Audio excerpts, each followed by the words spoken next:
in the world. Maya Brady is making her AUSL All-Star Cup season debut. No one hit the long ball better than her in the regular season. She had 11 long balls, but right behind her was Megan Grant in the regular season. 10 home runs, the second most in AUSL regular season. Welcome to Parkway Bank Sports Complex in Rosemont, Illinois for AUSL All-Star Cup competition. On MLB Network, we have Team Corrick against Team Ricketts in series number 1 and game number 2. It's going to be a lot of fun, and this is how it all kind of lines up. A 4-week season, 45 of the best players in the world. The top 3 players on the leaderboard are selected as captains, and they get to pick GMs and general managers. It's a lot of fun. The new teams get drafted after series number 1. Haley McClenny is the Alabama great. She's alongside me here in the booth. I'm Lisa Byington. We have former Northwestern pitcher Sydney Supley on the field here for us. And Haley, you've played in this competition. You know how fun it is and how competitive it is. Man, competitive doesn't even do it justice. This is the most competitive softball event in the entire world. These women duking it out, fighting for their spot on the leaderboard. And how do you do that? You win innings and you win games. That's the fastest way to climb up. It's important for these women to build the culture and really set the tone for this first game too, especially for Team Ricketts. If you hit a home run, you climb up the leaderboard here as well. Team Corrick played last night. Charlize Palacio had that solo shot on Saturday. Speaking of home runs, Charlize Palacios has really come into her own as a professional hitter. Team Corrick did take the loss last night, but Charlize still earned 80 stat points, climbing herself up the leaderboard. And we're going to see Kaylani Ricketts as well take the field with her team. Yeah, she's the captain, so explain to me, the captains get to draft these teams. Explain to me her strategy here. Yeah, so when we were following Kaylani's strategy through the draft, she drafted the 2 hitters that she didn't want to face, and that was Sydney Romero and Maya Brady. Those were her first 2 picks. And who was her 3rd pick? The starting pitcher tonight, Kat Sandercock. Someone that can give her a lot of innings, someone that complements Kaylani well. We already see her in the bullpen warming up, thinking she's going to be first in relief. Kaylani had a ton of relief appearances on the season, but giving the ball to Kat Sandercock to hopefully eat up some innings and get some inning points to start off this series 1 for Team Ricketts. Yeah, you see her stats there, the AUSL regular season. To your point, she also had 3 complete games as well, so you know that she can tally the innings and go the distance if need be. And seeing it right here, she's going to be primarily a down ball pitcher. Pitches fast, the ball gets on you quick. It's a very heavy drop ball, and her bread and butter, Kat Sandercock, is keeping the ball in the yard. Going to be important to do that against a really good lineup for Team Corrick. Well, 6 of the 9 have lefty bats here in this lineup. Bella Dayton is one of them.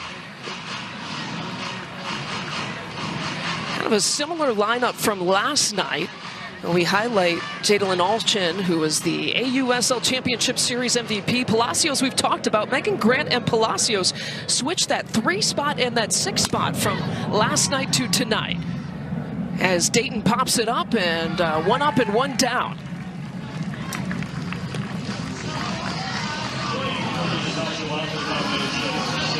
Morgan Circle there in left field making the play.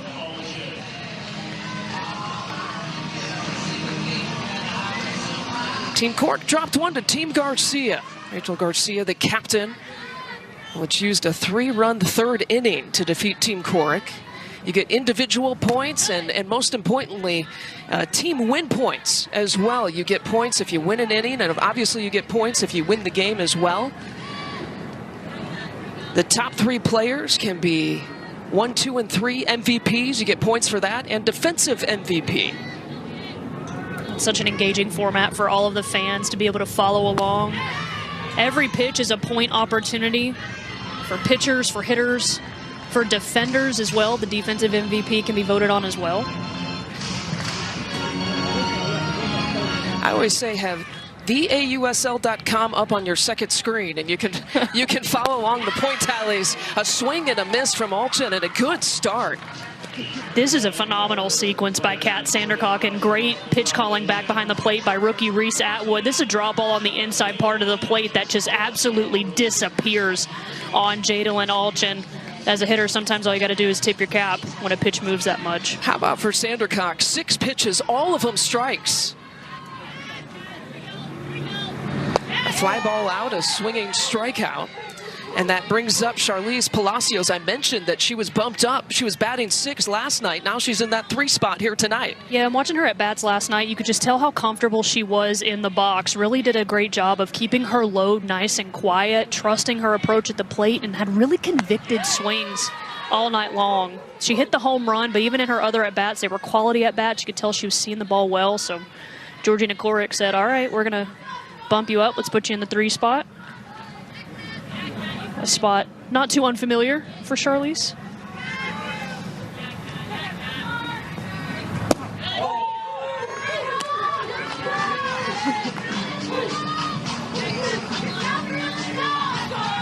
Palacios again had that solo home run, 2 outs in the bottom of the 2nd last night.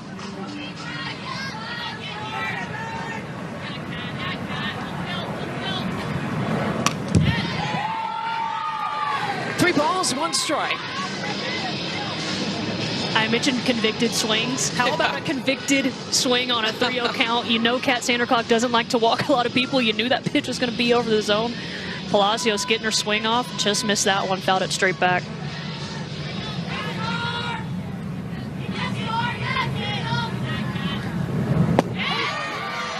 There's a change of speed. And that's a beautiful pitch call by Reese Atwood behind the plate after a convicted swing by Palacios to just pull the string. Sandercock clearly trusting that pitch so far early in this game. And the count goes full. Walked her. Well, after not throwing a ball for the first 2 batters, she walks Palacios. A really good at-bat for Charlize Palacios. Yeah, I don't mind that pitch either from Kat Sandercock. You don't want to leave anything over the plate knowing the power that Palacios has. 2-out walk, no harm, no foul. Just move on to the next hitter.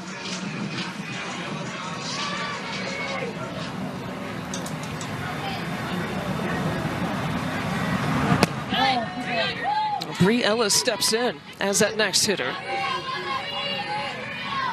1 for 3 last night.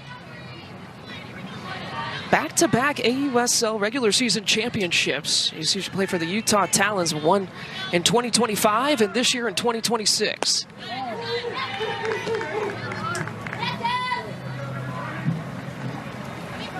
And Reese Atwood will have a conversation with Sandercock. You know, you brought up an interesting concept with the players being the captains, essentially the coaches, the general managers. There are no coaches to really call the pitches in the dugout, so that's all on the catcher. It's all on the catchers. It's not something that they're necessarily super unfamiliar with, but if you're working with a new pitcher for the first time that's not on your regular season team, you don't have a lot of time to get on the same page. And for rookie Reese Atwood too, these are pitchers that she maybe played against in college, some she's never even faced. Right. And sometimes the teams are changing weekend to weekend as well, so you have a different battery. So important. We talk about building the culture quick. You don't get a lot of practice time coming into these games, so just super important to be able to be on the same page, get on the same page, knowing, hey, what does my pitcher like to throw in certain situations? Caught the outside corner.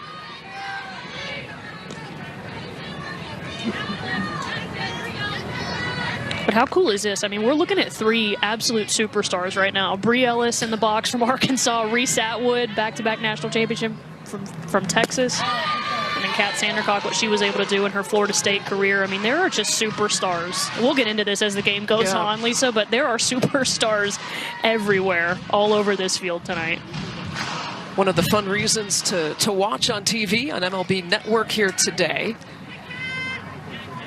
And Rosemont always draws a really good crowd. That's high. So back-to-back walks now after taking care of the first 2 batters for Sandercock. Yeah, and Sandercock, quick first 2 outs. All 6 of her first pitches were strikes. And then just has been struggling with command these last 2 hitters. Has worked herself behind in the counts, 3-0. We'll see if Sydney Sherrill can take advantage of it. A little Florida State on Florida State action. I guess this is a good time to remind you, though, there were no walks last night. 0. You had a quick game last night. That's right.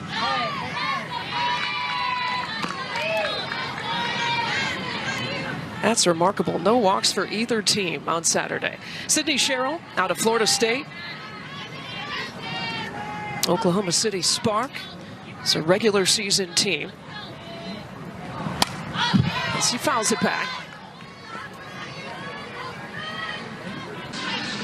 Welcome back into the AUSL All-Star Cup, where we not only have the best players in AUSL, but some of the best players in the world, as 17 of AUSL players recently were gold medal winners in the USA International World Cup just last week when they defeated the #1 team in the world, Team Japan. Now, no surprise to anybody, Maya Brady was the tournament MVP. You can see her playing into today's game on Team Ricketts. She hit over 500 with 2 home runs as the countdown begins. 23 months to the Olympics. Nobody knows the grind better than our own analyst, Haley McClenny, who competed in the 2020 Olympics. Giving you your props. Hey, Team USA, let's go Eagles. doing what they should always do, winning a gold medal. It's right where they should be. USA Softball International Cup, previously known as the World Cup of Softball. You see Brady is going to lead things off. Team Ricketts, this is their season debut in the AUSL All-Star Cup. But you had talked about, what, Brady and Romero. What was that stat you were looking up in the pregame? So Georgina Corrick only gave up 2 home runs in the AUSL regular season. Those 2 home runs, one was to Maya Brady and one was to Sydney Romero. So a good job of Kaylani Ricketts drafting the hitters that she's going to make other pitchers face. It looks like Maya Brady got nicked by that one there. Yeah, it's interesting that Georgina Corrick in the circle here tonight to face those batters, but she hits Brady here out of the gates. And Georgina Corrick, the regular season, played for the Utah Talons. A couple of AUSL championships to her name. A winning record in the regular season, 6 appearances. Only lost once. And was last year's AUSL Pitcher of the Year.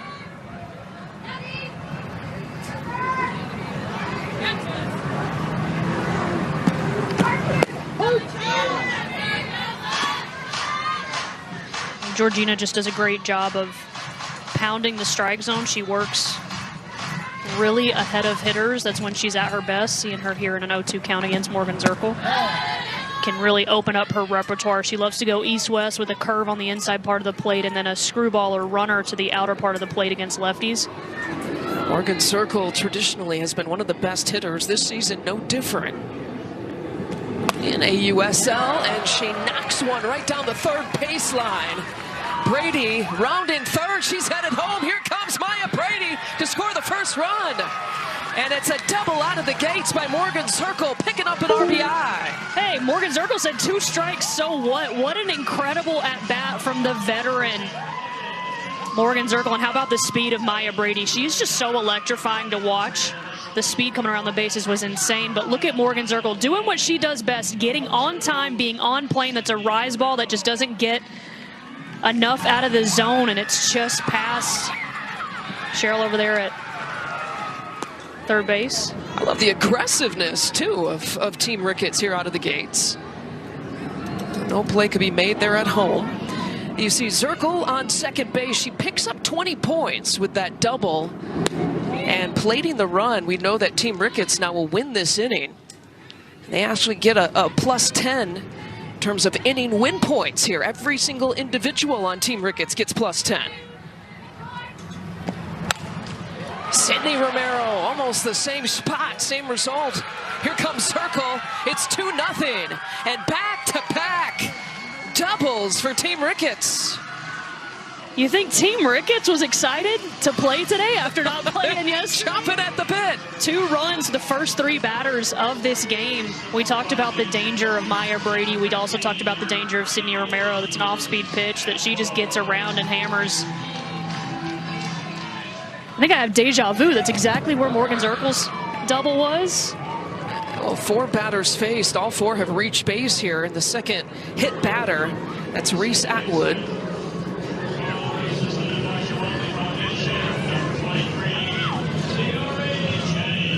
And so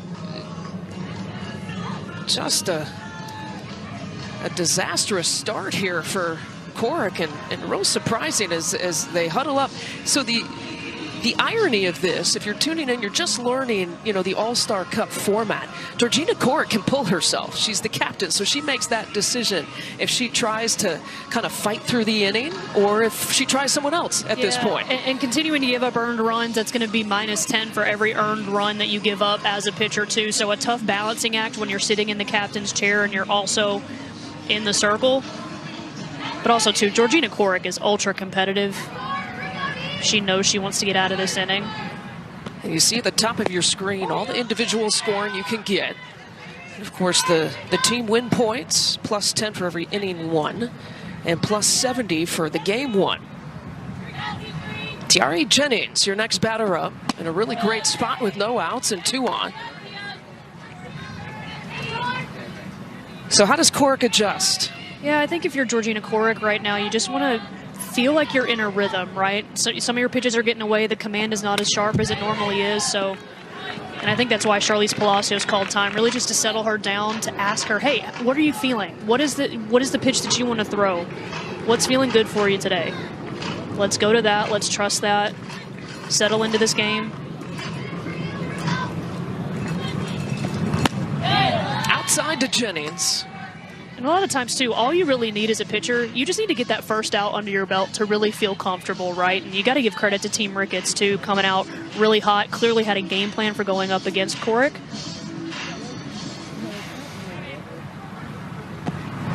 Oh, beautifully done. And the first out and the first strikeout for Corrick. And that's exactly the result that she needed. Absolutely. This is big time to get one of the best hitters in the world in Tiare Jennings out. This is when Georgina Corrick is at her best, getting ahead in the count, high leverage counts, and she can use her off speed, and it opens up the rest of the strike zone for her.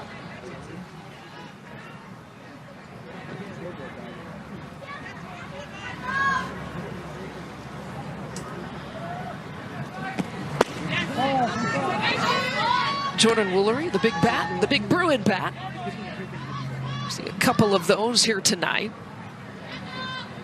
Feels like there are Bruins all over the field. It The AUSL All-Star Cup. It's almost every other hitter, I feel like. Kelly Inouye Perez is so proud, I know, watching this. Lisa Fernandez as well, Jordan Woolery. Won that championship with the Talons. Was the Big Ten Player of the Year this year. That, to me, was one of the hardest votes. How do you vote? Who do you vote between? You got Jordy Fromm, you've got Megan Grant, you've got Jordan Woolery. I think it just speaks to the depth of talent in our game. And they get Woolery to pop up in the infield. So very crucial back-to-back outs for Corrick. What I say, just got to get the first out right and settle in. Even big time back-to-back outs. Even someone like Corrick with all of her accolades, right? We're all human. You need to settle in.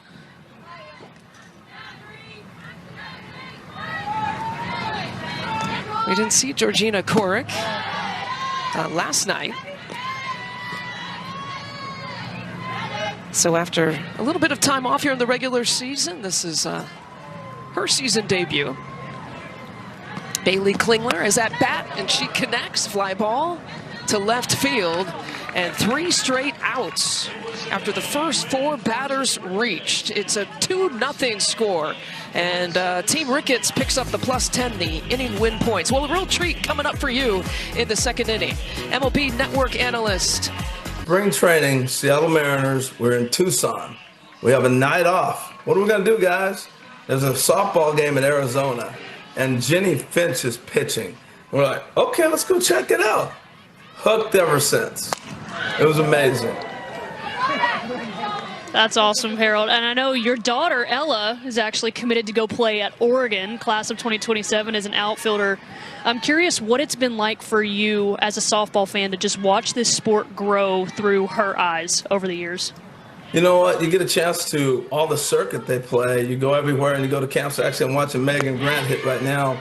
Ella got a chance to hit with Megan UCLA camp a couple years ago, and it was just watching Megan work. She was hitting off a pitching machine, baseballs with a wooden bat, and then she goes into her softball, her ghost bats that she uses all the time, and she just hammers the ball. So things like that, getting treated to it, but being able to be up close and see the work, the precision, how difficult it is. I still don't think I could hit a softball and they throw the changeup, forget about it, you're done. I mean, it's amazing. It is. I want to go up Have you here, ever, then I'm going to throw a changeup on you, and it's like, no chance. Have you ever gotten a chance to step in the box against any of the softball greats? You know, when I was playing, Kirk Walker, you guys probably know Kirk, and yeah, from he UCLA. was at Oregon State University. So I'm from Corvallis, Oregon originally, as we see Megan take a changeup, hard pitch to hit. So I would go in there and hop in the cage and take some swings, but softball's difficult to hit. And from how close they are, and now how advanced the athletes are, how far they can stride out, how hard they're throwing, it's pretty amazing. Megan Grant struck out looking, and this brings up Alyssa Brito. So 1 out here to lead off the inning. Now that you have a daughter who's interested in softball, how much does it mean to have a professional league that you can watch, that your daughter can watch, that your daughter can aspire to play to? I think it's so important for the advancement of just young women being able to do more than just go play in college, and it's also just knowing that you're capable of doing it. I remember Ella early on going, she's finally started hitting balls 200 feet and 250 and stuff like that, and she'd be like, tell the boys to do that, And I was like, so for her to have an opportunity to aspire to play pro ball, if that's what she wishes to do, and not just for her, but for everybody that's following. We're watching a trailblazing time right now. I think the sport is evolving. It's going to continue to get bigger, and the ambassadors are amazing. These women are incredible. They give their time, they give their effort, and I just see this league just exploding. Well, one of the athletes that we get the pleasure of watching tonight is actually going to be one of Ella's coaches when she gets to Oregon, and Sydney Romero. Yeah. What have you seen from her, and how cool is that for Ella to be able to go in and learn from someone that's a pro veteran? And what do you hope Ella takes from that? Yeah, no, I mean, to be able to have somebody who's still hopping in the box and you can identify directly with, talking with Sydney, Ella was making a little swing change, and she reminds her a lot of herself. So it was easy to say, hey, here's some movements I do with my swing, and for her to be able to show that. And now with all the things that we have on the internet, you can just go Google it, look it up, and be able to continue to learn. So that to me is firsthand teaching like that. You can't beat that. They give a single, by the way, to Brito. Cahalan is your batter. Next up at the plate. Harold, I think there's a lot of parents, right, who sometimes hope that sometimes their kids will be athletes, right? How did you naturally kind of coach your own daughter into the space and the passion that eventually led to the softball world? Well, her path is a circuitous route. She was a soccer player, basketball, ran track, and one day I go to work somewhere, and there's a double play attempt. Good, we still got time to talk to me. So you can still talk. I would have interrupted you, Harold. Don't worry. I'm good at that. So she decides she's going to go play softball, and she goes to a softball workout, and she does not make the team. They cut her, but she could fly. So she's like 11, almost 12. They call her back and say, hey, can you pinch run for the summer? So she comes back. She just wants to hang out with her friends. And after the end of the summer, she goes, Dad, you got to teach me how to hit. I'm never running for anybody ever again. And that was kind of the beginning of it for her. So she's late to the game, power, speed combination. And so it's been cool being able to work with her hand in hand. It's helped develop our relationship even more. But it's been a fun journey. Well, I'm sure you've heard of this. One of the greats, his name is Michael Jordan, got cut from the varsity team as well. So, resiliency is part of the great lessons of sports. No doubt about it. It's amazing with, we'll do anything for your kids, right? So going to Colorado, there's 1,500 teams there, 1,000 college coaches, being able to travel all over the country doing these tournaments. And I'm working at MLB Network, then I get free time to travel. It's just great to see how the sport is growing and how many kids are actually attracted to it and continue to grow. Well, Harold, thank you for joining us. We really appreciate it. It came full circle even for you. Thanks for being our guest here tonight. We'll be back for having next. me. All right, Corrick, got Team Corrick and Team Ricketts against Team Ricketts. All right, Harold Reynolds, you were so good. We're going to bring you back here for the bottom half of the inning. Harold Reynolds, two-time Major League Baseball All-Star. Yeah, you're welcome. MLB Network analyst as well. And a big night for you. You were named top 50 all-time Seattle Mariner. That had to be also a full circle moment for you. Yeah, it was a fun time. I mean, just the honor bestowed upon you to be part of an organization like that, to be one of the top 50, but then to get all the guys back together and get a chance to spend time with them. We had a big dinner on Thursday night, and I ran into guys I hadn't seen for 30 years, and it was just amazing. So you hear about Griffey and Ichiro and Edgar Martinez and those guys, but you know, somebody like Mark Langston, who I think is one of the great pitchers I ever saw, Floyd Bannister, you know, guys like that. It was really awesome to see and spend time with. Well, I know in the softball world we talk about culture all the time, and you just touched on it there a little bit. I'm curious from your perspective, what have you seen from your culture and your playing days that's really translated into the game of softball? You know, the thing about softball, I was kind of touching on it earlier, they're ambassadors. You know, when I was with the Mariners, we were like 3 years old as an organization. So we were laying a foundation. And I can identify with a lot of what the women are going through in the AUSL. They're making appearances. They're never saying no. They're doing everything to pave the way for those that are coming behind them. But to me, you got to be a unique individual. And so the takeaway for me, comparing it to maybe the AUSL, is it's not just about your ability, it's about your connectivity, your personality, how you carry yourself. And that's why it's so special to see this group of women that are truly blazing a trail where nobody has gone before. And I see it from a whole different perspective, so I did that in Seattle. But I see them doing this across the whole country. And I can't wait for the Olympics because it's going to be across the whole globe. And I know, Haley, you played in the Olympics, and you know how that's such a jumping off point. I don't think we'll have a bigger jump off point than ever before like now. I'm curious your thoughts on that. Well, Harold, you took the words right out of my mouth because I'm getting ready to ask you about what are your thoughts about LA 2028, all the momentum that we're seeing in the game. And, you know, I remember going through the Olympic process in 2020, just being named to that team and what that meant to me and my family and just in my community growing up back home in Alabama. And to your point, I think it's another great opportunity in LA for 2028. But it's such a big deal for the sport of softball to be able to be on that stage. Major League Baseball has invested in the AUSL. Major League Baseball invested back in our team, Team USA, in 2020. I just want to know from your eyes as a fan of the sport, do you see this just absolutely taking off? And what are those synergies kind of that you see between Major League Baseball and the AUSL and ultimately Team USA winning a gold medal in 2028? Well, I think one, having Kim Ng in charge, who's done this in baseball, she understands the steps it's going to have to go through. To sit here tonight, for me, a fan, I didn't know what the All-Star Cup was really about. And I'm watching everybody watching the College World Series. I mean, I'm seeing everybody on one field. This is incredible.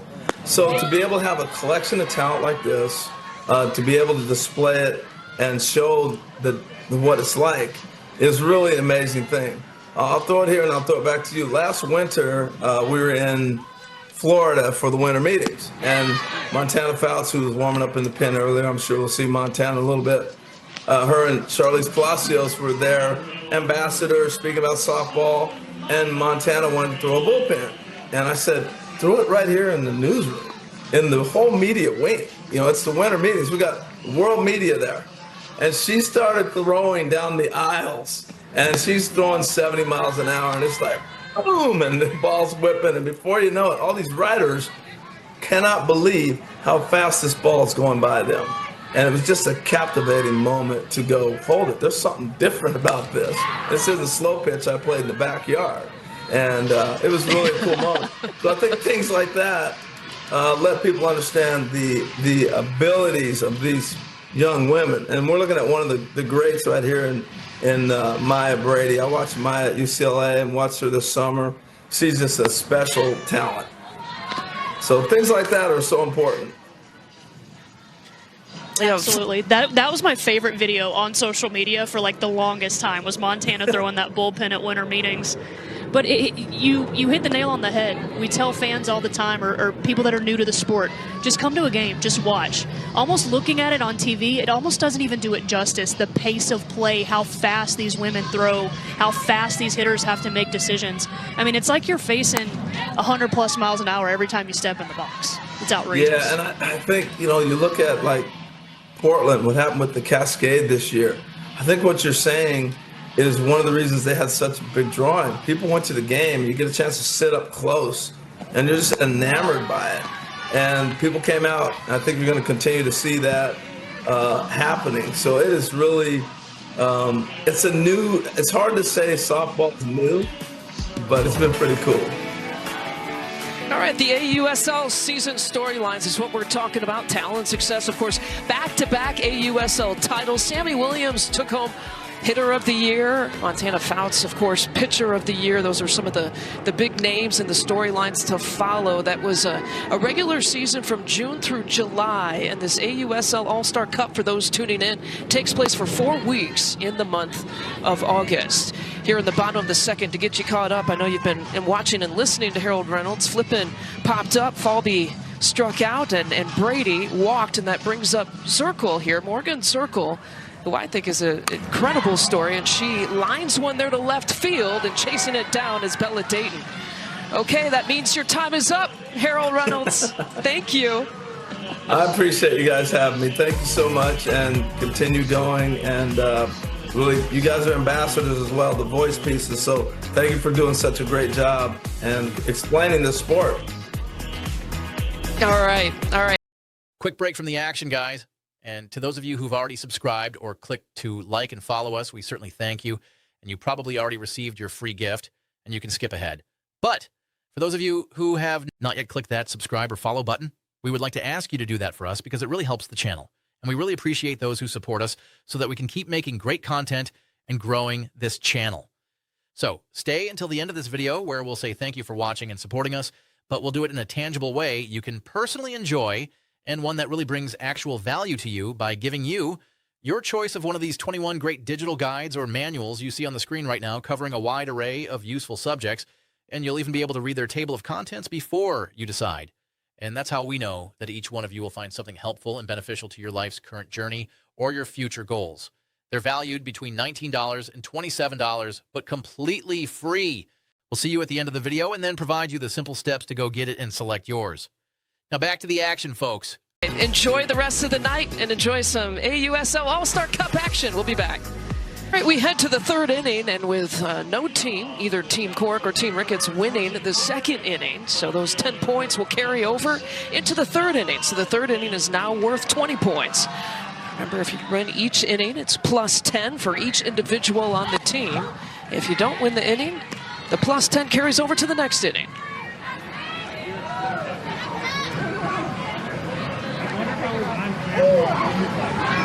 And so we got the top of the order back up. Here in the top of the third, Bella Dayton, who flew out in her first at-bat.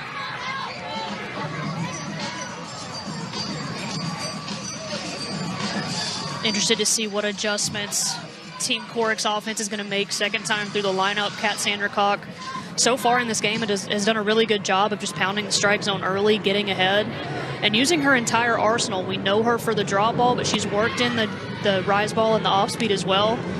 And that's a big-time K there with her bread and butter pitch. That upper 60s drop ball just disappears on a left-handed hitter, especially a slapper like Bella Dayton. A big-time leadoff out there for Sandercock. Team Corrick, there were several ways where they fell short offensively last night to Team Garcia. They lost the game 3-1, but they were 0 for 7 with runners on base. Only one runner had reached second base even on Saturday night. Yeah, it was really just the big home run from Charlize Palacios. That was the highlight for this team. They really struggled to get momentum, piece together and string together quality at-bats.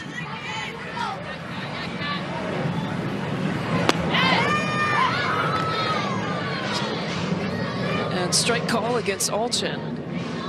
And let's be honest, Lisa, it's hard to string together any type of hits with this league, with the incredible talent that we see top to bottom across all three of these teams in the circle.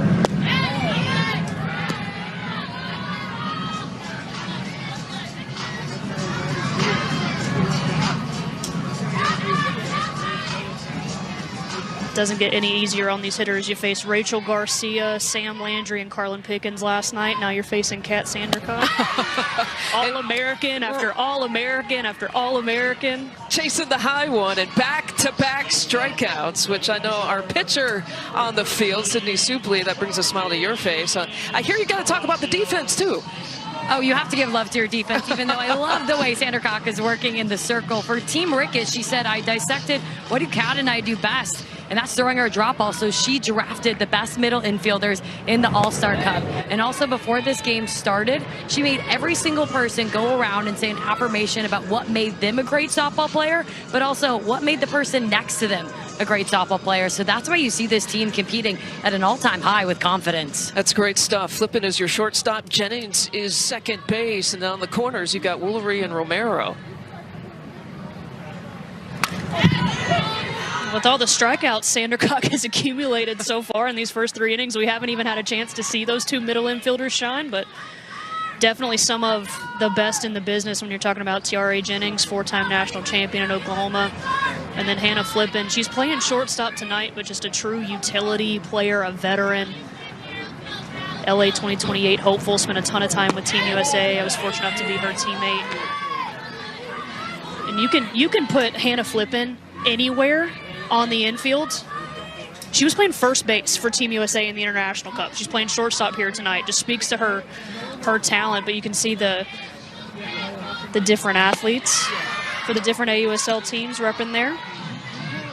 It's like a coach's dream to have a versatile player like that. Softball in the United States is in such a great spot. There's so much talent. There's so much depth and versatility. Palacios sits on that pitch. 3 balls, 2 strikes, 2 outs.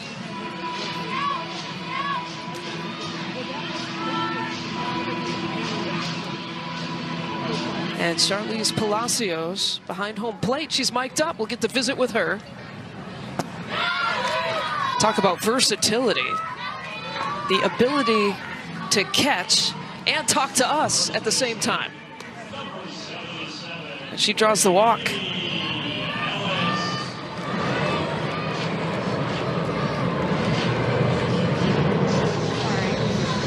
Bree Ellis is next at the plate.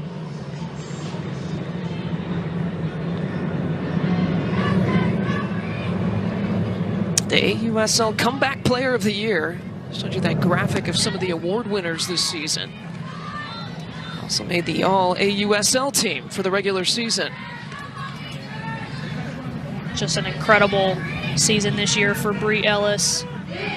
She's talked openly about her struggles her rookie season and just really putting in the work in the offseason. She mentioned how much... Oh, she lets one fly! Ellis! But foul! Oh, my goodness! Oh.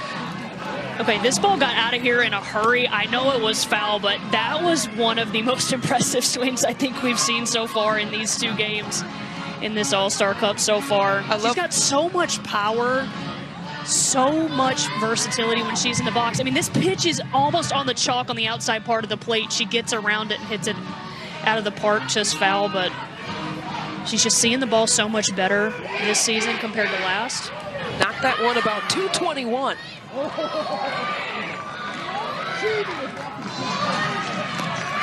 Always fun to watch the most impressive foul balls, right?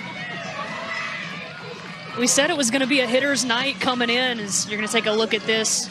Did she go? Did she not? Umpire says she did not.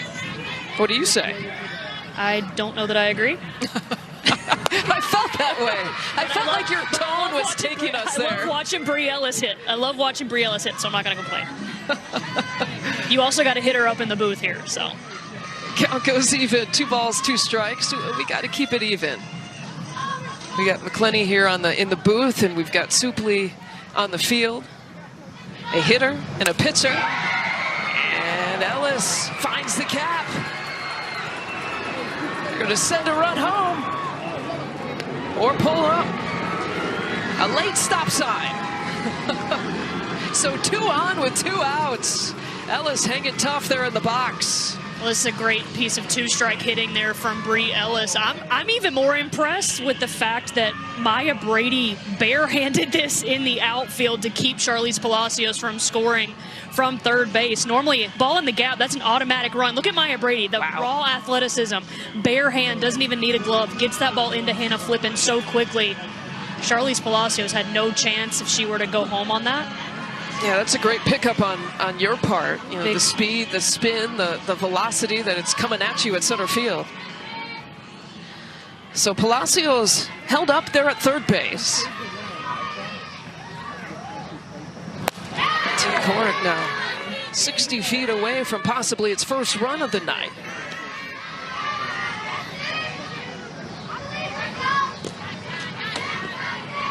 And as a reminder, this third inning is worth 20 points.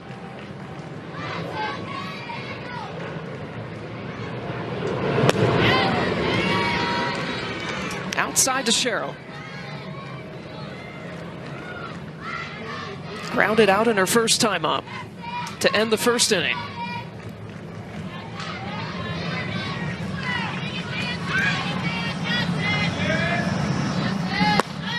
Check swing. Strike call.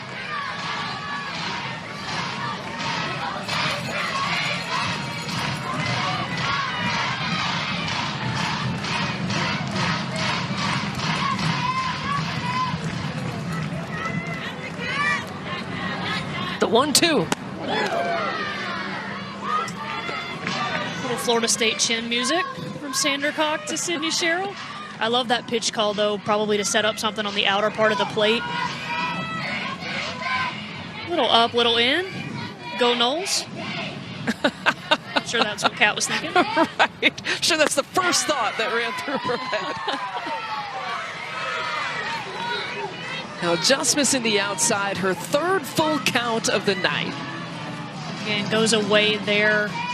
Wouldn't be surprised if she goes back to that outside corner. She got Cheryl with a drop in earlier. Maybe wants to set up something in the outer part of the plate. That will do it again. The 60th pitch of the night for Sandercock.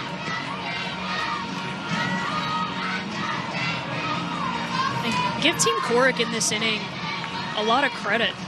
Started off with 2 strikeouts, able to manufacture some momentum. Definitely driving that pitch count up for Sandercock in this inning. Free pass and a double. Boy, she went inside on that pitch too. Cheryl doing a little 360 dipsy-do a couple of times with that at-bat. She'll take it. A little +10 for the walk there for Sydney Sherrill, and some big-time opportunity for Team Corrick to want to crawl back in this ball game. You mentioned 0 for 7 last night with runners on, and no one better that you want up right now with runners all over the bases than Megan Grant. Boy, say that again. Megan Grant, one of the best hitters ever in softball history, swings at the first pitch. Grant is going for it. It is gone. A Grant grand slam. Book it.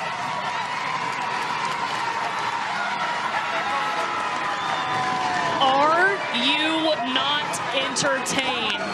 Megan Grant, one of the best rookie hitters that we have ever seen in the AUSL. You know she wanted that opportunity. First pitch hacking, 78 miles an hour off of the bat. There was never a doubt. And Team Corrick,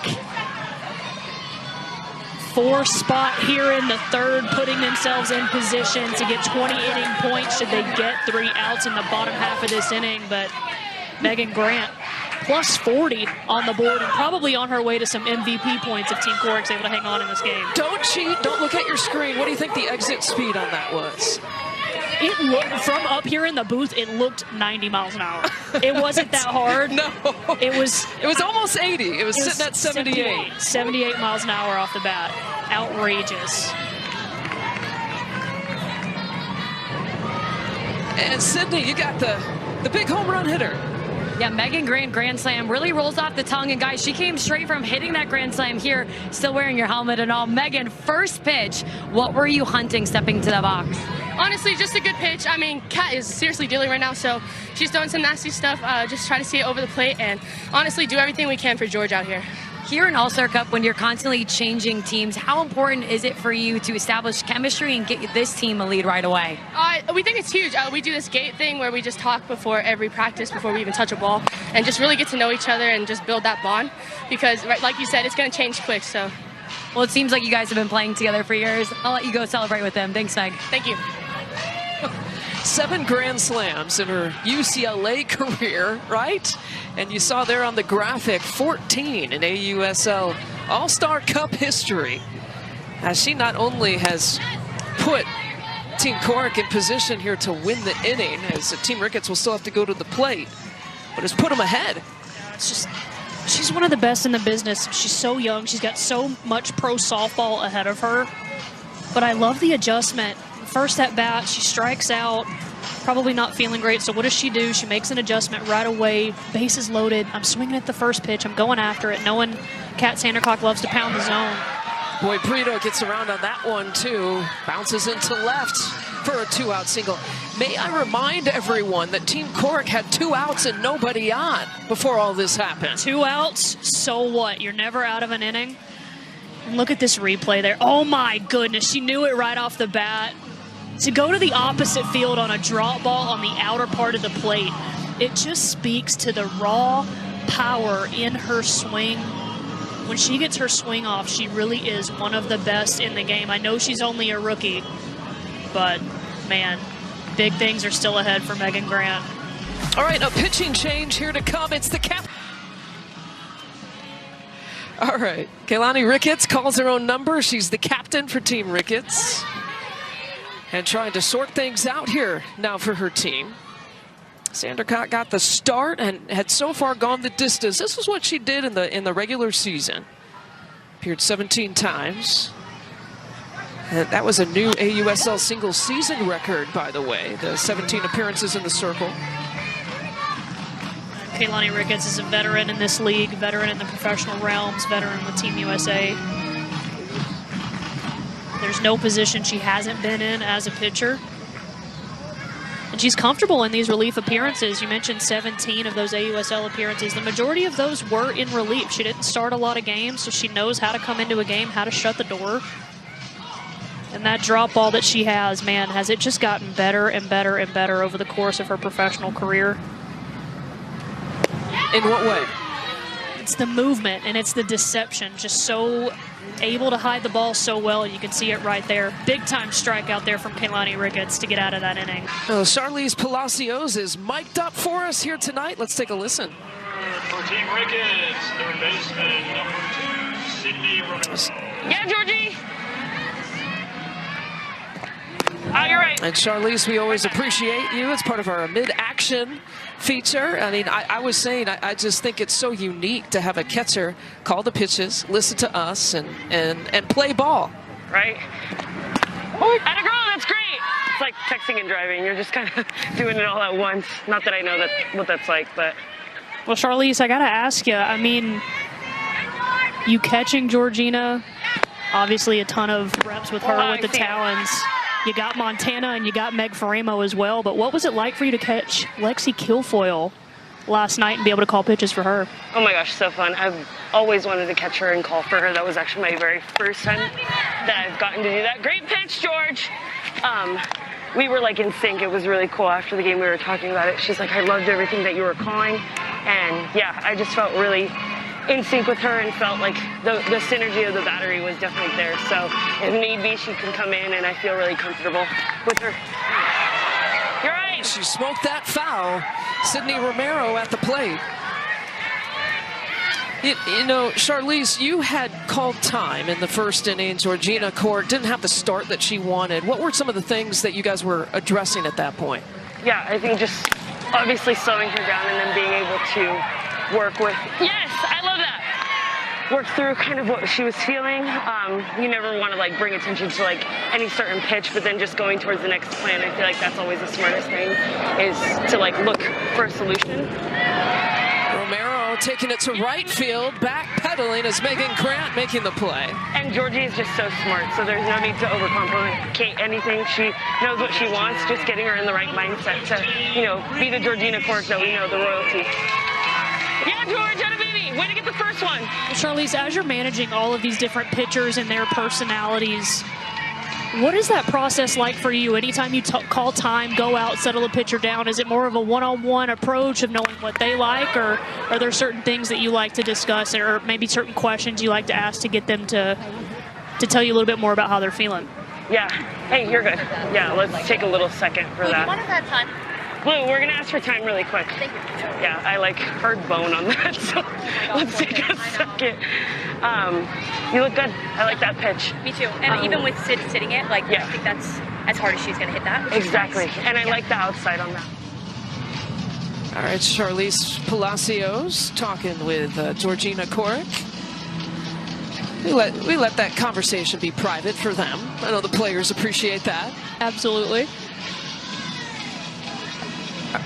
Oh, that's okay. That's okay. We let you guys have your moment. Yeah. And now you're ours again. Yeah, exactly. But, yes, I love that.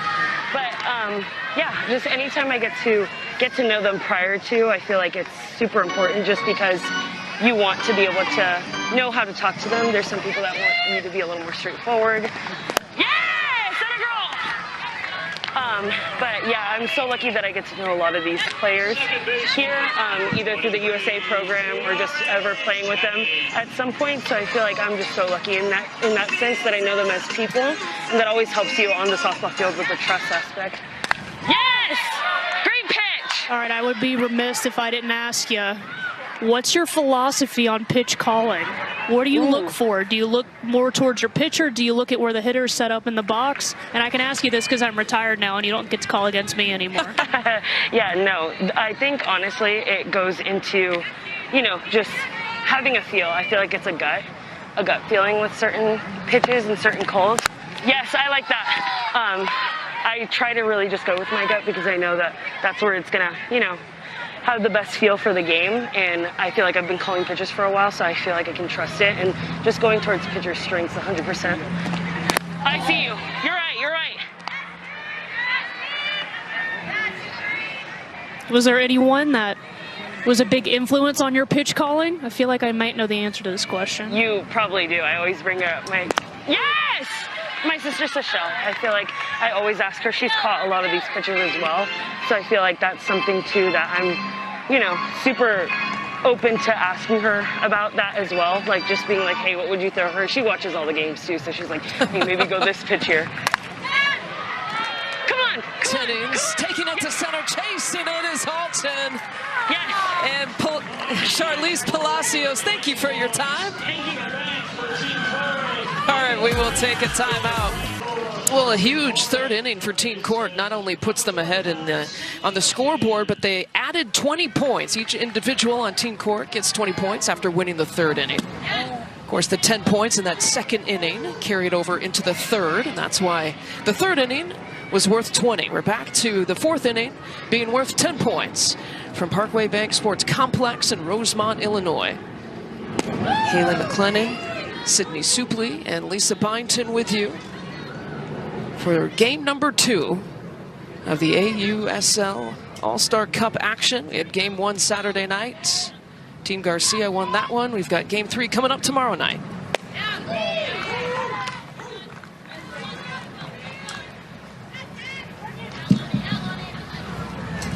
And Sydney McKinney will be the 9-1 and 2 hitters to lead things off for Team Corrick in the top of the 4th. Kaylani Ricketts stays in the circle. She faced the one batter. Struck her out.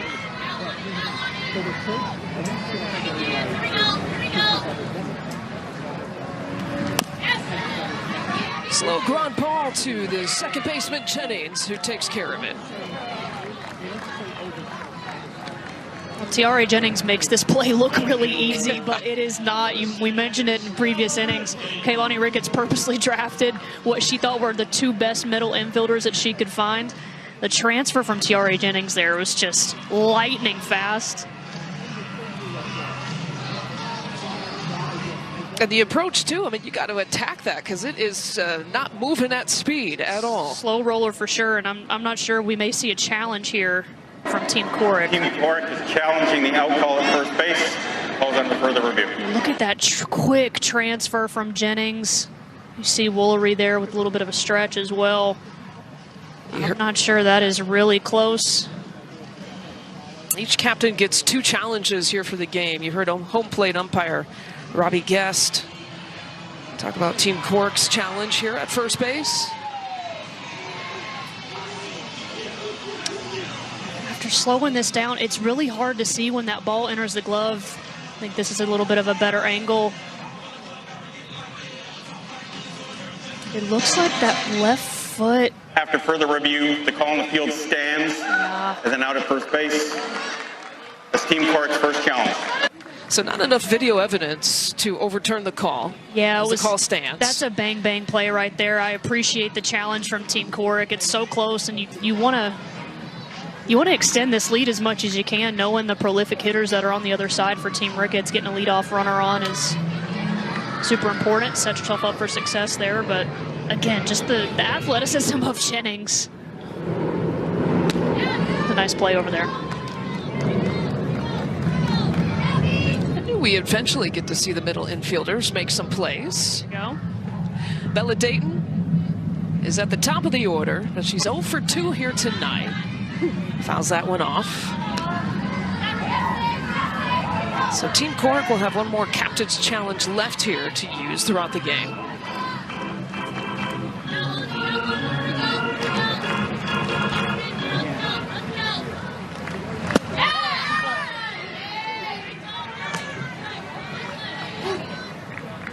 Ricketts was so efficient. You were talking about her drop ball. You know, it just has evolved and improved throughout the years. And the drop curve as well that she throws to lefties. It just makes her a nightmare of a matchup, and that's exactly what she wants you to do with it. Just what Bella Dayton does there. Wants to get you to roll over, manipulate your timing, get you off balance. What makes her so deceptive is if you watch her wind up, she does such a good job of almost hiding the ball behind that back hip. And especially as a left-handed hitter, it's just so tough to get a visual on it. And it's so heavy, it gets on you so quick. It's just really hard to feel comfortable in the box against a pitcher like Kaylani Ricketts. Jalen Olchen is also 0 for 2 and a couple of strikeouts. All of them against Sandercock. This is her first time facing Ricketts. It's a foul ball.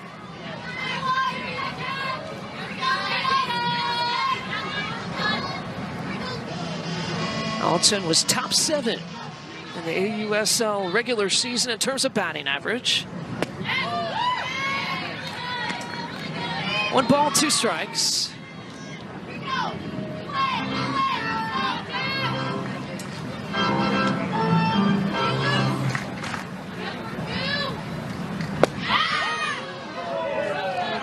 Struck her out looking. Kaylani Ricketts pulling the string right there. We talked about her drop ball, but oh yeah, she can mix speeds too. With an 8, and she faces a new pitcher for Team Corrick, Megan Faremo, who came in relief last night against Team Garcia through the final 3 innings. Actually did a pretty good job. Yeah, did a great job coming in relief, and she was really sharp with her command last night. Been able to work east-west, go up and down in the zone as well. Just really did a good job of mixing her pitches. That ERA in the regular season that you see there, that was a 6th best in the regular season. Yeah, 3 innings pitched, she gave up 1 hit, had 1 strikeout, 32 pitches last night. And again, plus 10 for the inning is on the line for Team Ricketts, who's at the plate. And I like the timing of this pitching change as well from Georgina Corrick in the captain's spot. Getting Megan Faremo with the 6, 7, 8 hitters. Knowing Georgina Corrick wasn't all that comfortable, had a rough start to this game, settled in a little bit. And she threads one down the first baseline and went off the glove of Ellis, and Woolery with the leadoff single.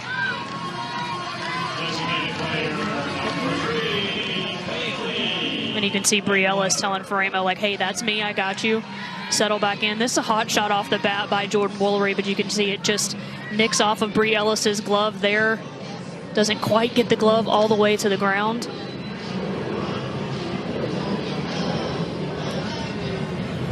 That's a lot of exit velocity with those two chopping it up over at first base between Brie Ellis and Jordan Woolery. Two Talons teammates. A lot of Talons in this All-Star Cup. A lot of Chicago Bandits as well. You would expect that, right? For the two teams who are competing for the AUSL regular season championship. They do officially award Woolery with that single. Foul back. This is Bailey Klingler. Well, the top 45 are in the AUSL All-Star Cup, and you see the Bandits and the Talons, two of the teams that have the most. The regular season finishing its first city-based regular season. Swing and a miss there for Klingler. And the first strikeout for Faremo. Ooh, this is just a nasty off-speed and a great pitch call behind the plate from Charlize Palacios. You set her up high and tight. You come back with the off-speed away. No chance there for Bailey Klingler. Megan Faremo, she can utilize that pitch with how hard and heavy she throws. It's going to be a long night for the Talons, and there you see it again there as a first pitch to Hannah Flippen. Let's bring in Sydney Suplee. When you hear Megan's teammates communicate with her, they're calling her Valu and not Megan, and that's because that's her alter ego when she's on the mound, something that started all the way back in her UCLA days. She's so nice off the field. She said, I have to go by almost a different identity, so when I step in the circle, I'm somebody else. I'm somebody who's all in attack mode, and that's where the fire comes out of her. So refer to her as Valu after every strikeout, she said. Okay. Make it a note. Well, there is Valu right there, going back. Very timely. Curveball on the outside part of the plate. Phenomenal sequence. And she's just going to dot this right on the outside corner. Flippen knew it right away. Did you have an alter ego? So, I don't know that I had a name for my alter ego. I definitely played with a different personality, I would say. A little bit more feisty. Say off the field a little bit more laid back, but on the fields, definitely an ultra competitor. That's a good time to put up your resume that we see here on the screen. Swing and a miss for Falby, the number 9 hitter in this lineup. Just the efficiency with Faremo working right now, working ahead in total and complete control. Can tell completely in sync with Palacios behind the plate.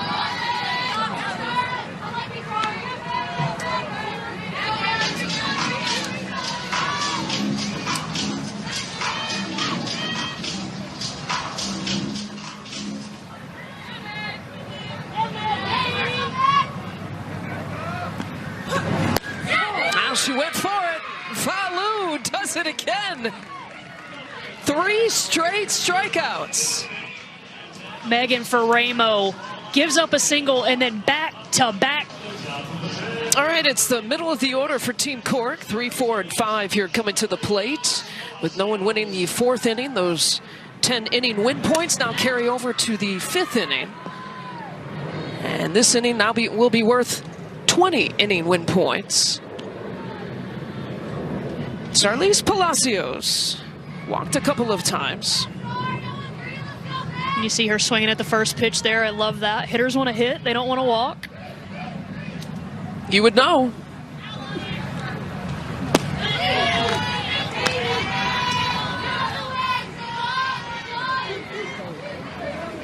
Palacios' first time facing Ricketts here tonight.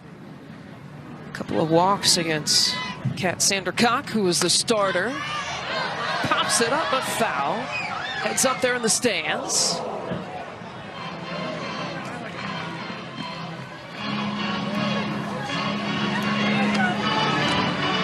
Another good attendance here tonight in Rosemont.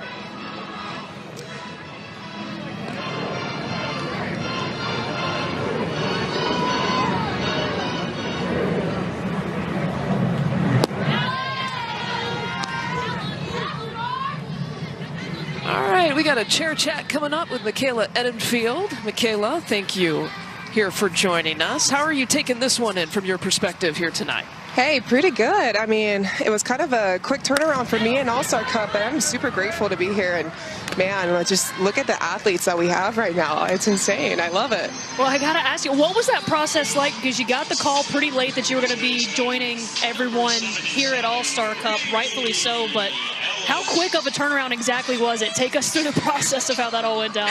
Well, it felt like 18 hours. I had a call right around noon, and then I was flying out 7 a.m. the next morning. So I think like it's kind of funny. We talk about like controlling the chaos and like just going with the flow of it. And I'm just super grateful to be here. I mean, me and Kat kind of talked about it. This is the first time we've been teammates since college. So just kind of enjoying the memories as they're, continuing to happen. Well, you took the next question right out of my mouth, Michaela, because I was going to ask you, what is it like being on the same team with her for the first time, and also knowing Coach Lonnie Alameda is watching. She just texted me not too long ago. So we've got a lot of Florida State love in the house as well. Sydney Sherrill, Jesse Warren, all a part of All-Star Cup. But what did that program mean to you in terms of your professional development? I mean, Coach has just absolutely poured into me, pours into everyone that goes throughout Florida State. And I'm so grateful for the 5 years that I spent there in Tallahassee. And she really preached to me the behind the scenes, the softball IQ, and just kind of how that elevates your game, and 100% part of the reason why I'm here today. So just super grateful and blessed. Having Kat being on the same team, we had the opportunity to work in the bullpen together, and man, it was like riding a bike. But I just super grateful, man. It's awesome. I saw Tiari Jennings make a heck of a play there at second base. Wow. Well, yeah, Michaela, you're the captain of the defense when you're back there behind the plate. What's it like? What was it like at practice watching this defense work and take reps, your team this week? Yeah, I mean, it's just so cool seeing all the personalities. I mean, Lonnie just really chose a lot of good human beings, and it's a very chill atmosphere, but also at the same time, a lot of smart softball IQ and just working the ins and outs of the game, right? So just being able, I think me and Reese had a couple conversations just working through, and just being able to pick the minds of the people around you is so cool in this environment. And again, we talk about the little things and how you do them properly and executing one pitch at a time, something I learned from Florida State. This is where it happens right now. So it's super cool to see this piece and cup, and man, just seeing the gloves at action. Now Cheryl gaps it, will look for two, and Sydney Sherrill with a stand-up double. You're with 2 outs. I don't know how mad Michaela is. That's a Florida State alum getting a double right there. Yeah, that's bittersweet. Bittersweet, probably. Oh, bittersweet, but that's also very Sid Cheryl. I mean, she's been double queen for as long as I know, so it's kind of weird seeing her on the other side. But that's a great. That is, you said it. You said it best, Michaela. Sid Cheryl special, going down, owning the left center gap. Just a beautiful piece of hitting right there. Michaela, I would be remiss if I didn't ask you, what was the makeup routine today? What do we got on? Okay, so I got a little leopard print going on with a little blue. A lot of people say a lot about Zara Larson's makeup artist, Sophia, and a lot of people sent me over this look, so kind of did this a little quick. I did it in 30 minutes today. I didn't really take too much time, but tomorrow I'm really excited. I got a fun look planned. Oh, we can't wait for that. Grant. Well, handcuffed over the shoulder grab, flipping once again. Are you flipping kidding me, Hannah? Oh my goodness, the defense is off the charts for Team Ricketts right now. Absolutely outrageous. And Michaela, you're off the chair chat. Thanks for joining us. We can't wait for that makeup surprise coming up tomorrow. Thank you so much. Flipping. All right, to the bottom of the 5th we go. And Faremo stays into the circle. Again, the 5th inning, worth plus 20 here for Team Ricketts at the plate. It's the top of the order, which goes Brady, Zirkle, and Romero. Every pitcher's nightmare to see those names ahead of them. I think that was a contributing factor to Megan Faremo coming into the game when she did the last inning. And we saw her really go to work there in that 4th. I mean, back-to-back-to-back strikeouts after giving up that single to Jordan Woolery. But I think Georgina Corrick knew with how much potential damage is at the top of this lineup. Get Faremo in the game, get her comfortable so she can go up against these really prolific hitters. 1 ball, 2 strikes for Emma was fantastic. She threw 14 pitches, 12 of the 14 were strikes, and had finished the inning with the 3 strikeouts. Hard ground ball to the new third baseman. That's Jesse Warren scooping it up there in the hot corner. You know, the ball always finds the new player, right? Absolutely. New kid gets the ball. He'd be hard-pressed to find a better third baseman in all of softball than Jesse Warren, a veteran with Athletes Unlimited. Sydney McKinney got the start there at third base. Jesse Warren replacing her here in the bottom of the 5th. Swing and a miss for Circle on the first pitch.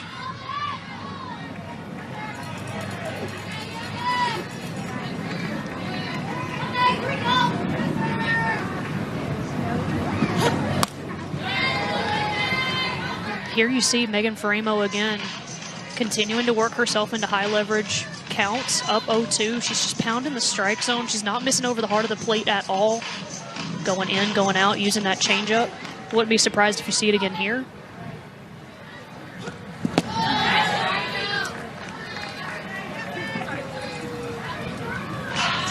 That was that off speed, trying to get down and in against Morgan Zirkle there.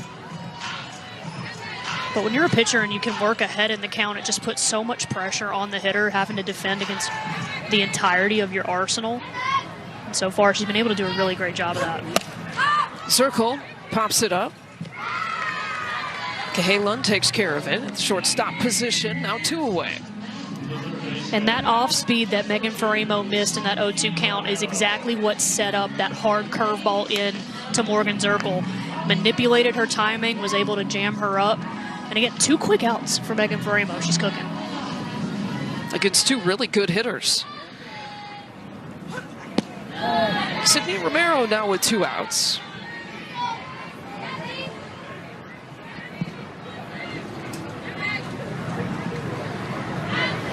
And again, what's at stake? Plus 20 inning win points here for Team Ricketts. Each inning's worth 10.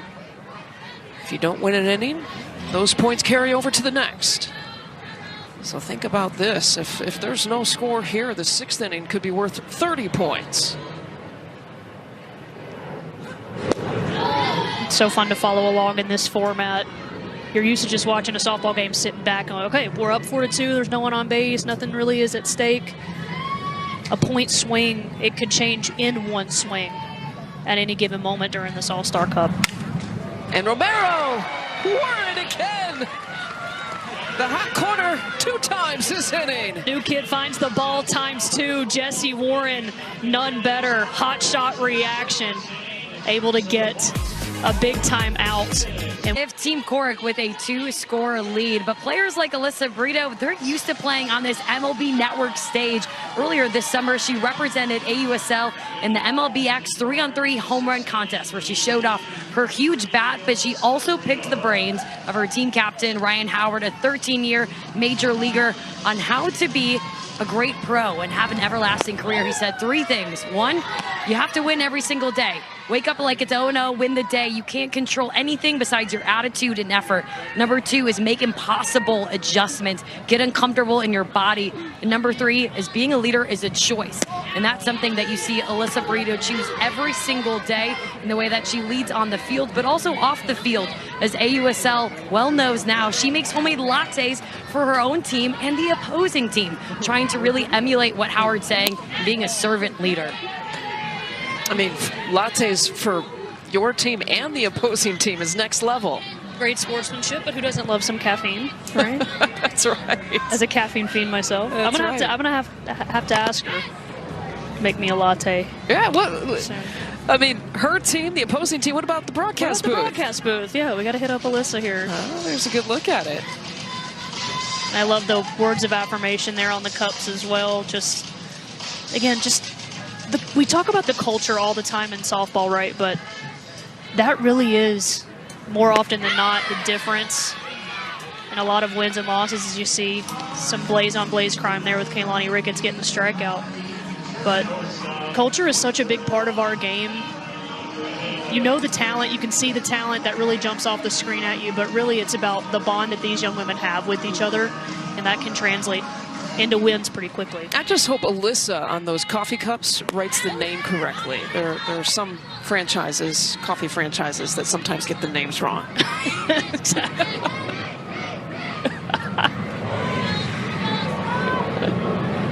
Cahalan's back at the plate. And she absolutely drills one straight away to center field. And a one-out single.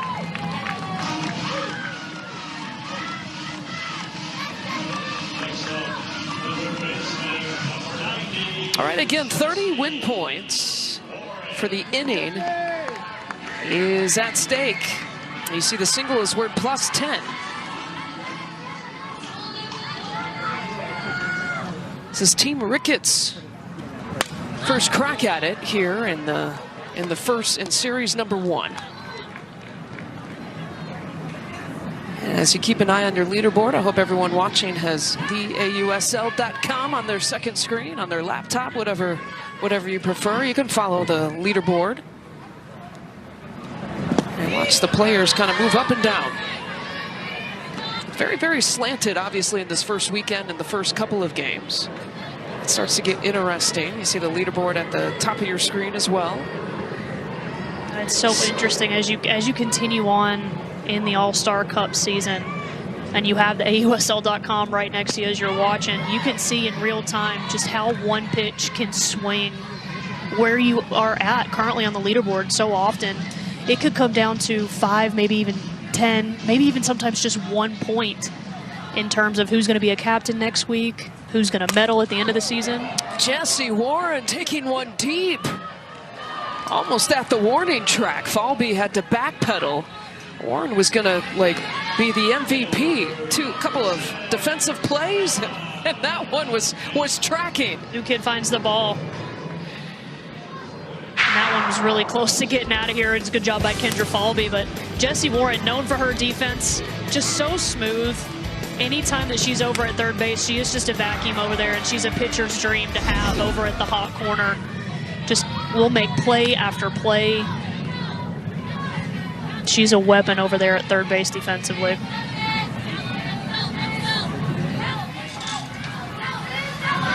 Well, the top 2 hitters for Team Corrick struggled a little bit. 0 for 6. They're looking for their first hit. 3 combined strikeouts here tonight. Again, this 6th inning is worth 30 points with a carryover from the 4th and the 5th inning. Each inning worth 10. And no one winning the 4th and the 5th inning.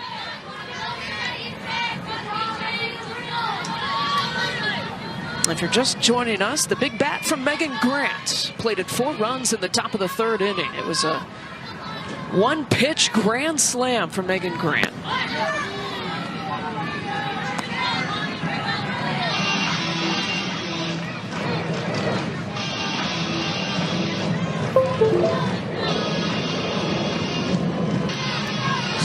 Journaling. And yeah, she's over her pitches. Studying how to continue to be nightmares for all the pitchers out there. Shuddering, watching Megan Grant go through her notebook, shaking in their boots. But again, you just talk about the mental approach to the game. I think that was one of the biggest things for her coming into her senior season at UCLA.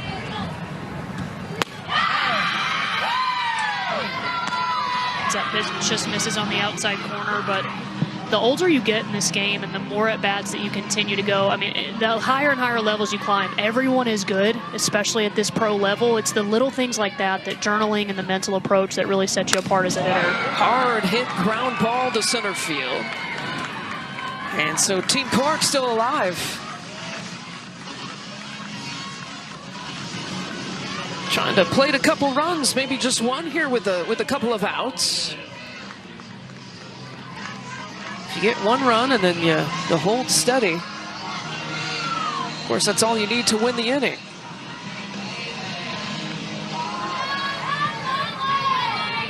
Alton with the 3 strikeouts here tonight steps to the plate. You gotta think the percentages are kind of tipping her way. Yeah, as a hitter, this is kind of exactly where you want to be. You get up to the plate, know when you're due.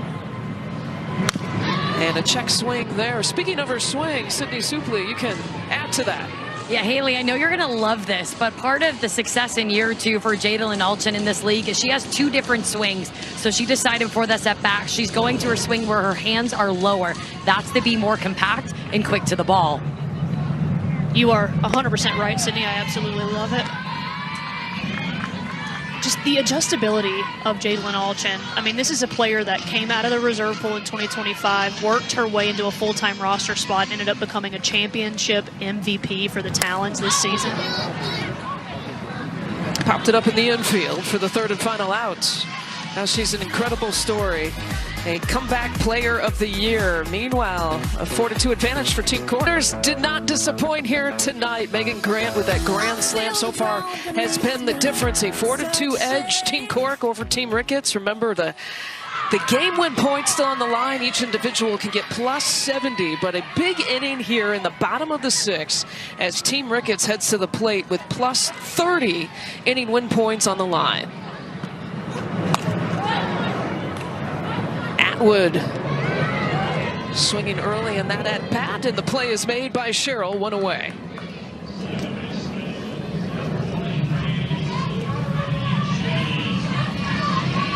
Kaylani Ricketts has done a really good job coming into this game, attacking the zone, and she's really, I'm sorry, Megan Farimo has done a great job coming into this game, attacking the zone, pounding the zone against Team Ricketts. Getting ahead early, using her entire arsenal. It's been really impressive to watch. So it's worth noting, too, we were going to get, should the championship series have gone to a Game 3, Megan Farimo would have gotten the start. Georgina Corrick, Montana Fouts got the start in Game 2, won it. What a luxury that bullpen is that Lisa Fernandez has assembled with the Utah Talons, one of the deepest pitching staffs in the league.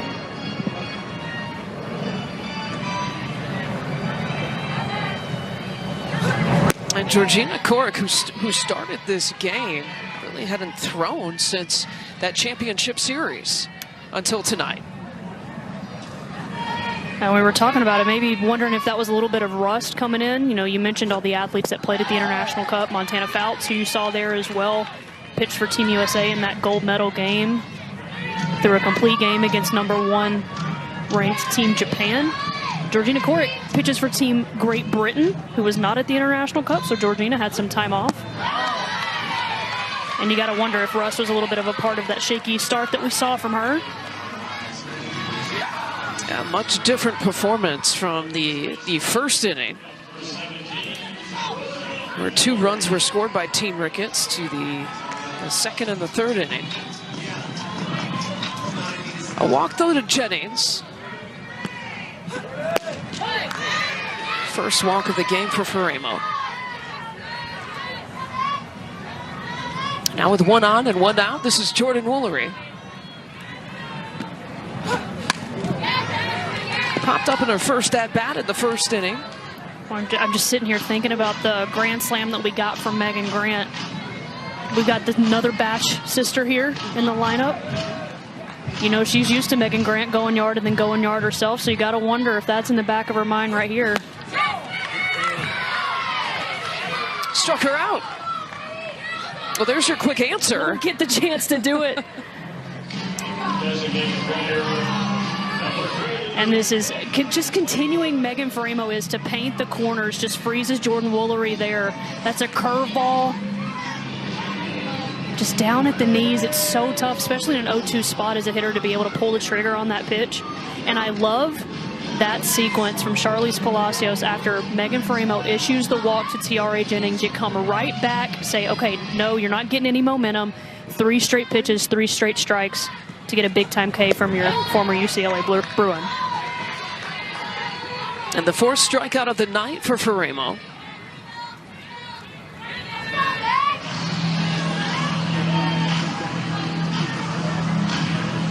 You see that note? She's retired 8 of the last 10 hitters. Just kind of building off the momentum that we talked about last night, where she threw the final 3 innings. That pitch getting away.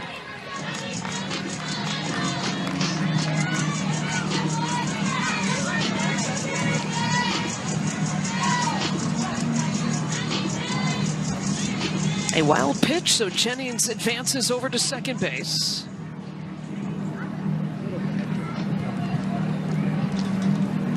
Let's bring in Sydney Suplee.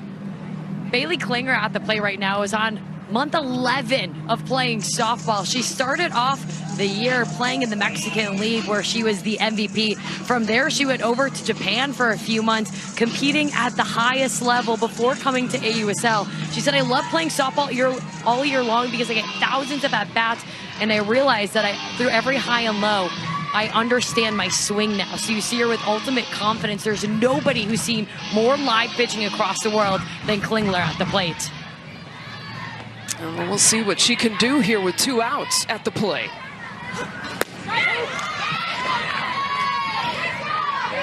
Such a luxury to be able to have all those live at-bats, especially coming into AUSL regular season and All-Star Cup especially.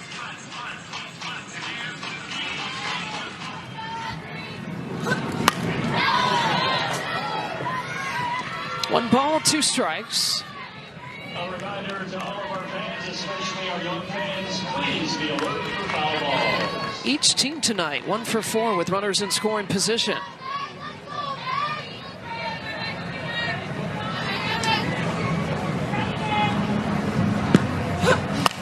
And Klingler handcuffs it, but muscles it away.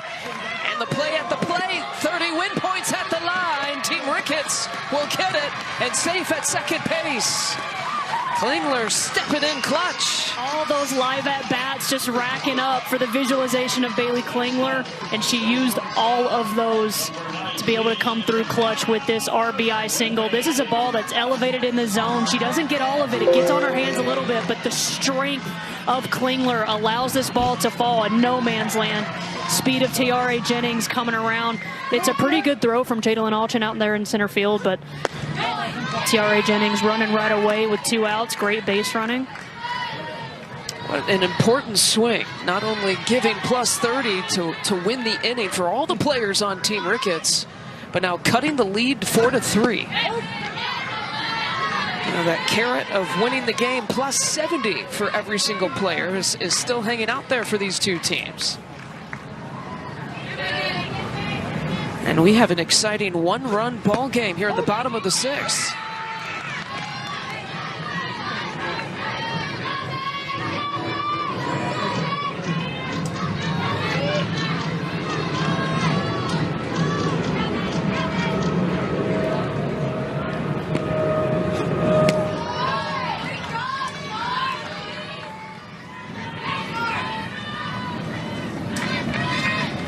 Hannah flipping 0 for 2 tonight.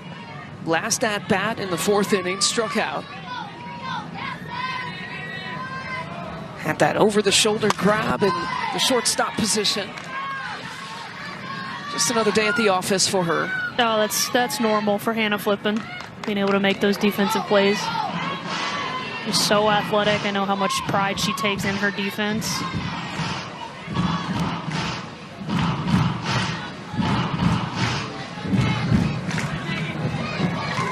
Faremo dealing on the 2-2. Hard ground ball, the backhander by Ellis. The chase to first base. We have seen some incredible defensive plays. Well, we talk about how great Hannah Flippin's defense is, and so she'll appreciate this play from her her Talents teammate Bree. 70 game win points are on the line for each of these teams, with Team Corrick coming to the plate first and trying to add some insurance runs with a 4-3 advantage. And we're going to see a new pitcher here in the circle as well with rookie Kenzie Brown, pitcher for the Portland Cascade. One of the best rise balls that we were able to see in college softball last season, coming out of Arizona State. And an incredible compliment to the down ball style of Kat Sandercock, who we saw start this game. Kaylani Ricketts came in, throws a ton of drop balls as well. So a really tough adjustment as a hitter, being able to go from that down ball to a lot of upspin here with Kenzie Brown. As you can see, Charlize Palacios slinging through that. Hard for her to narrow that down. Tonight she's 0 for 1, a couple of walks. She did score a run. And was mic'd up for us behind home plate. The 1-2. And she lays off that time. As a hitter, how do you make that adjustment? Well, I think there's a lot of luxuries that you have coming into All-Star Cup as well. You probably got some at-bats under your belt against Kenzie Brown or any of these pitchers, really. But I think it's more of a mental adjustment. A lot of times when you're facing a down ball pitcher, you want to think about dropping your hands maybe a little bit, maybe about staying inside the ball so that barrel head drops and you can see the bottom part of the ball. When you're facing an upspin pitcher, you want to make sure that you're staying on top, you're staying on plane. You'll sometimes see hitters keep their hands a little bit higher as well. She got her on all those pitches up and out of the zone. And just 6 pitches in that at-bat. Well, and Kenzie Brown, again, I said it earlier, she has one of the best rise balls in college softball last season, but also that was able to translate really well to the professional level this season as well. She gets a ton of swing and misses on it, and it's so enticing as a hitter, and it's so difficult to be able to lay off of it because when you see it coming in, it looks like it's at your belt or maybe it's at your mid-thigh, and all of a sudden it ends up almost at your chest. I mean, the vertical break on that rise ball, it just jumps out of the zone. One of the reasons, as you can see there, led the Cascade with 4 complete games here this year. Here's the 0-1. She jumps ahead of Bree Ellis. And that's a great take from Bree Ellis right there. Another rise ball that just missed at the top part of the zone.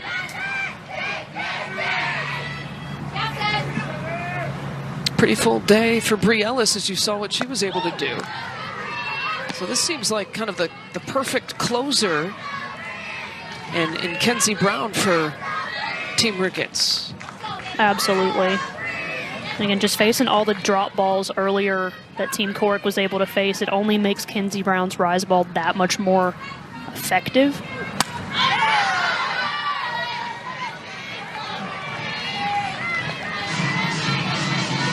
Not only that, but in an appearance here for Brown as a pitcher, you get plus 4 points for every out. Don't want to think about, as you talked about, the minus 10 points with each earned run allowed. So when you give up a grand slam, that's tough. Especially when all 4 of those runs are earned. I was only a journalism major at Northwestern, but I know that that's not good. I was not a math major myself. There is Megan Grant, who hit the grand slam here tonight. It's been the difference maker.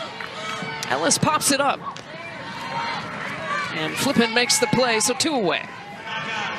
When we talk about the vertical break on that Kenzie Brown rise ball, but it also really does a good job of getting up and into the right-handed hitters. She's got some arm side run on that rise ball as well, so not only do you have to account for swinging on top of the ball with how much that ball moves vertically, but you've also got to be really disciplined to keeping your hands inside as a right-handed hitter, which just makes it all the more difficult. Well, now we got a lefty at the plate, so how does Cheryl adjust to this? Well, I would argue that lefties have a little bit more of an advantage against a pitcher like Kenzie Brown, but she is also difficult from the left side because you can see when she strides out, she's almost stepping towards the left-handed batter's box, so it kind of feels like the ball is going to come right at you, but the run that she has on her pitches, it just makes it that much more deceptive, so it's really hard to barrel up.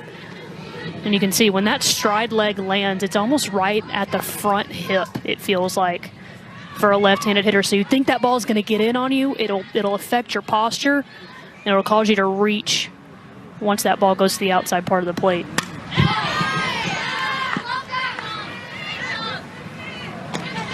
Cheryl trying to time it. 1 ball, 2 strikes.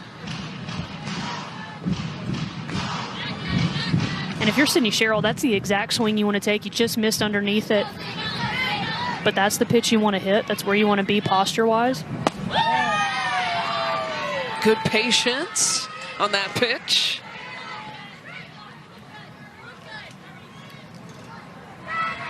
You can see her all the way in the back of the box, accounting for not only the velocity of Brown, but also the ability of the ball to jump out of the zone. Want to see it for a long time.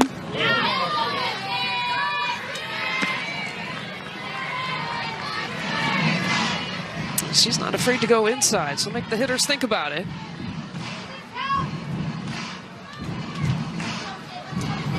The full count delivery from Brown. Walked her. And you know that sets up Megan Grant, who had the big bat in the third inning and the difference maker, the grand slam in the third. The first pitch, she saw it, she got down, and she went after it. This was a no-doubter off the bat. 78 miles an hour exit velocity. Giving a little nod to Michael Jackson there with the celebration as well.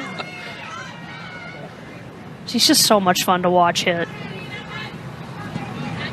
The way that she just settles into her process. I mean, with a grand slam, you're going to put yourself atop the leaderboard, right? She's the individual stat leader tonight, but yeah, all three of those players plus 40 individually, and then that doesn't even factor the team win points. Points for winning the game, points for winning innings. So many things for fans to follow along with and engage with. And in the post game, right? You get the MVP points. One of those players, if not all three, could get 1, 2, and 3 MVP points. MVP 1 is plus 60. That's just 10 points fewer than winning the game. It's a big deal. Those MVP points really matter, and they can add up. So often you'll see your All-Star Cup champion get a lot of MVP points. Obviously a lot of individual stat points as well, but those MVP points and the win points really make a difference in terms of who's crowned champion at the end of all this. Here's the 1-2 to Grant.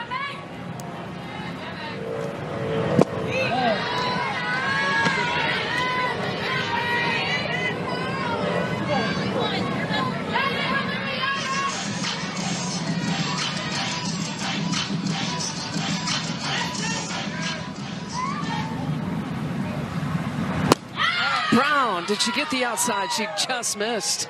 She thought she had it. And that was a close pitch. That was right there on the outside part of the plate. You could tell that Kenzie Brown wanted it. You could tell that Reese Atwood wanted it.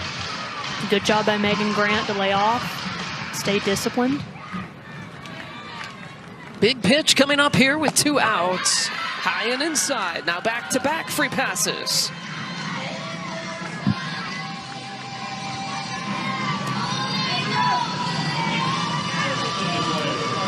And if I'm Kenzie Brown, I don't mind that walk. With how good Megan Grant has been seeing the ball tonight in a 3-2 count, I don't know that you want to give her anything over the heart of the plate. You want to throw something that you're confident in, that you can get a swing and miss on, that's not going to miss over the heart of the plate. So would much rather give up a 2-out walk than a 2-out home run. Kenzie Brown has 3 full counts already this inning through 4 batters.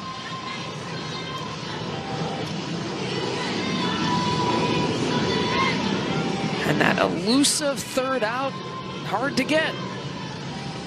It's not going to get any easier with Alyssa Brito stepping into the box, who's seen the ball really well. And Brito flies one to center. Look at the wheels there in center field. Brady chasing it down for the third and final out. How about the defense? Maya Brady turned on the burners, knew exactly where she was. Kenzie Brown is... All right, plus 70 game win points is on the line here for Team Corrick and Team Ricketts. Team Ricketts trailing here by 1 in the bottom of the 7th. It's the 9, 1, and 2 hitters. Amari Harper now in the 9 spot. We'll get things started here for Team Ricketts. And right behind her, it'll be Brady and Circle and maybe Romero if it gets that far. Those are the hitters that you want to see. Absolutely. We talked about at the beginning that hitters would probably dominate here tonight. Maya Brady, Megan Grant were 1 and 2 in terms of home runs hit in the AUSL regular season. Grant's got the grand slam here tonight. We'll see maybe if Brady can join her.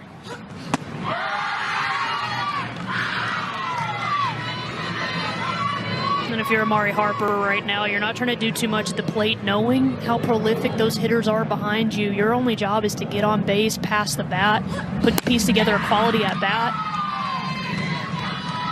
Framo staying in the circle for Team Corrick.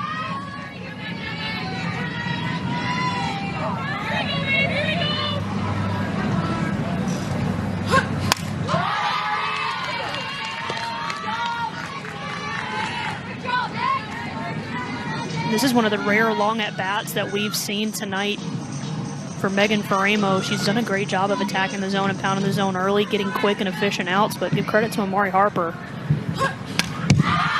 Just continuing to battle. You'll see another foul ball there.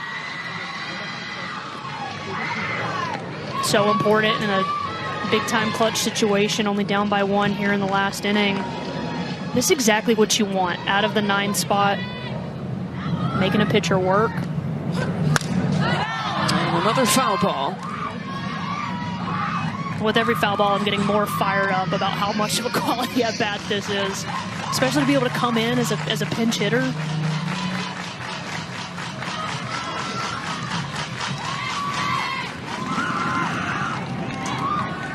We'll do the full count again for Ramo. How about another time? How about another one? I'm going to stand up now. I'm in the booth now. I'm getting fired up for Amari Harper here, but this is the battle that you want to see. 2 greats just going toe to toe. Got her on the 10th pitch of that at bat. Caught her looking for out number 1. Oh, this is beautiful. A beautiful dot from Megan Faramo to freeze Amari Harper on the inside part of the plate. Credit to Charlize Palacios with the pitch call. You go away, away, away, freeze in. There's nothing Harper could do. She knew it right away. Great job from Megan Faramo. Picasso on the corners all night tonight. Picasso painting the corners, right? Exactly And right. 6 strikeouts for Faramo. And now we'll see one more pitching change here for Team Corrick. It's Lexi Kilfoyle looking to close it out. She was the pitcher that fell short for Team Corrick last night. Now she'll try to close it out here tonight. I really like this pitching change from Captain Georgina Corrick, knowing that you're going to face the top of the lineup for their 4th at-bat of the night. Give them something different to look at. And none really more different from Megan Faramo and Georgina Corrick than Lexi Kilfoyle.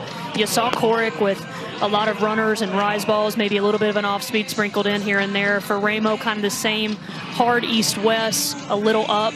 But Lexi Kilfoyle is all down in the zone. A heavy drop ball that she'll throw to both sides of the plate. She'll mix in an off-speed curve as well that is ultra deceptive. It doesn't get much better than 6-0 for the AUSL regular season. Was in the running for Pitcher of the Year. That award ultimately went to Montana Fouts, who's also in the bullpen for Team Corrick should things go wrong. She's going to have her hands full with Maya Brady. And we talked about the hitters. Look, with the regular season home run leaders, in this game alone, we got the top 4. I mean, hitters hit. This is just, if you're a hitter, this is the exact game that you want to be tuned in and locked into. We saw Megan Grant with the home run earlier, but we've seen great at-bats from all 4 of these women. And we'll see if Maya Brady can. Brady, oh, a diving catch! Wow! Cahalan!